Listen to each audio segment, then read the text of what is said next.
அறிவாளிகளின் 10 பழக்கம். The important steps to follow.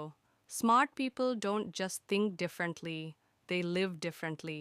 It's not only about IQ, it's also about how they see the world, handle challenges, and interact with others.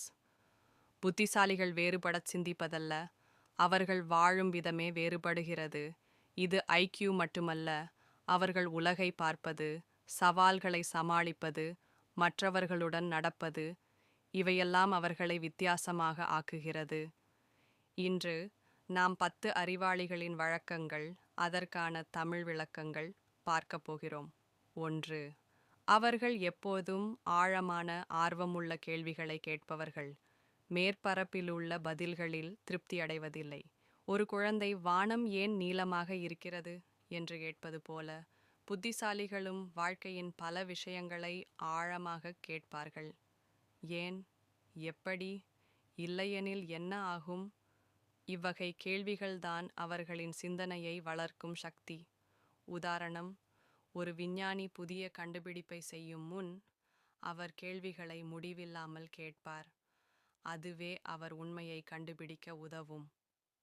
2. அவர்கள் படிப்பதை நிறுத்த மாட்டார்கள். இது புத்தகங்களில் மட்டுமில்லாமல் podcast, ஆவணப்படங்கள், உரையாடல்கள், அனுபவங்கள் எதிலிருந்தும் கற்றுக்கொள்வார்கள்.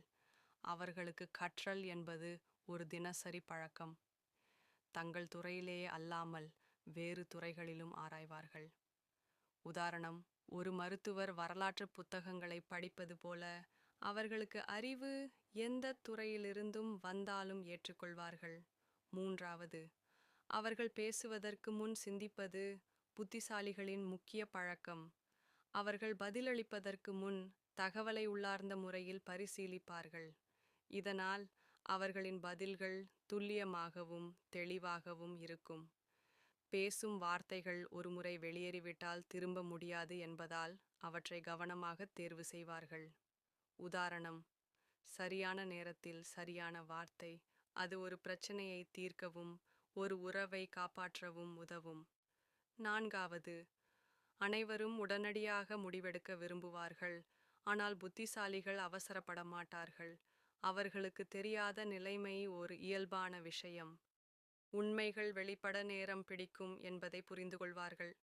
ஒரு சில கேள்விகளுக்கு பதில் உடனடியாக வராது என்பதையும் ஏற்றுக்கொள்வார்கள். உதாரணம், ஒரு பங்குச் சந்தை முதலீட்டாளர் சந்தை எப்படி மாறும் என்பதை உடனே கணிக்காமல் தரவுகள் வரும் வரை காத்திருப்பது போல. 5. அவர்கள் துறைகளுக்கு இடையே கருத்துக்களை இணைக்கின்றனர். அவர்கள் பல துறைகளில் உள்ள கருத்துக்களை ஒன்றாக இணைப்பார்கள். இது புதிய கண்டுபிடிப்புகளுக்கும் படைப்பாற்றல் தீர்வுகளுக்கும் வழிவகுக்கும். உதாரணம், ஸ்டீவ் ஜாப்ஸ் கணினி தொழில்நுட்பத்தையும் கலை வடிவமைப்பையும் இணைத்து ஐபோன் போன்ற புதுமைகளை உருவாக்கினார். 6. அவர்கள் புத்திசாலிகள் தங்கள் சிந்தனையை அடிக்கடி ஆராய்வார்கள். பிழைகள் நடந்தால் அவற்றை ஏற்றுக்கொண்டு திருத்துவார்கள். அவர்களுக்கு தங்கள் கருத்தை மாற்றுவது பலவீனம் அல்ல, அது வளர்ச்சியின் அடையாளம். உதாரணம், ஒரு விஞ்ஞான ஆய்வில் பிழை இருப்பது கண்டுபிடிக்கப்பட்டால் அவர்கள் முடிவை மாற்றிக்கொள்வார்கள். இது நம்பகத்தன்மையை உயர்த்தும். 7. அவர்கள் அதிகம் கேட்பார்கள், குறைவாக பேசுவார்கள். அவர்கள் கேட்பது வெற்றிக்காக அல்ல, புரிந்து கொள்வதற்காக. பிறர் கூறும் கருத்துக்களை முழுமையாக கவனிப்பார்கள்.